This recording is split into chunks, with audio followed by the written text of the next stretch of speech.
ഇന്നൊരു sea food bucket ഉണ്ടാക്കാൻ പോവാണ്. ഇനിയിപ്പോൾ നമുക്ക് പണി തുടങ്ങാം. അപ്പോൾ ആദ്യം തന്നെ ഒരു കഴുകി വൃത്തിയാക്കി എടുക്കണം. അപ്പോൾ നമ്മുടെ സ്ക്വിഡ് കിട്ടുന്നവരെ തൊലിയൊക്കെ ഉരിഞ്ഞ് ക്ലീൻ ആക്കുന്ന പരിപാടി നോക്കാം. ഇനി നമ്മുടെ സ്ക്വിഡിനെ ചെറിയ ചെറിയ പീസുകൾ. ഇനി ഇതിലേക്ക് ഒരു സാധനം ഇടാണ്ട്, വേറെ ഒന്നുമല്ല, നമ്മുടെ സ്വീറ്റ് കോൺ ആണ്.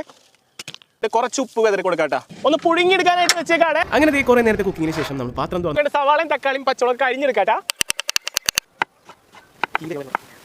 ഇനി നമ്മുടെ മസാലപ്പൊടികൾ നോക്കാട്ടാ. കാശ്മീർ ചില്ലി പൗഡർ ആണ്, മല്ലിപ്പൊടിയാണ്, കുരുമുളക് പൊടിയെ, ഗരം മസാല ഉണ്ട്, ആവശ്യത്തിനുള്ള ഉപ്പ്, വാർത്ത് കയറ്റിട്ടാ. ബട്ടർ ഇട്ട് കൊടുക്കാം. ബട്ടറൊക്കെ അത്യാവശ്യം അലിഞ്ഞു വന്നിട്ടുണ്ട്. സവാള നേരെ ഇതിലേക്ക് തട്ടാം. തക്കാളിയും പച്ചമുളകും കൂടി ഇട്ട് കൊടുക്കാം. നമ്മുടെ ജിഞ്ചർ ഗാർലിക് പേസ്റ്റ് മസാലപ്പൊടികൾ ചേർത്ത് കൊടുക്കാട്ടാ. സ്വീറ്റ് കോൺ തന്നെയാണ്. പോയി മോളെ ചാടി, വെള്ളത്തിൽ ചാടി, പോയി ചാടിക്കോട്ടാ.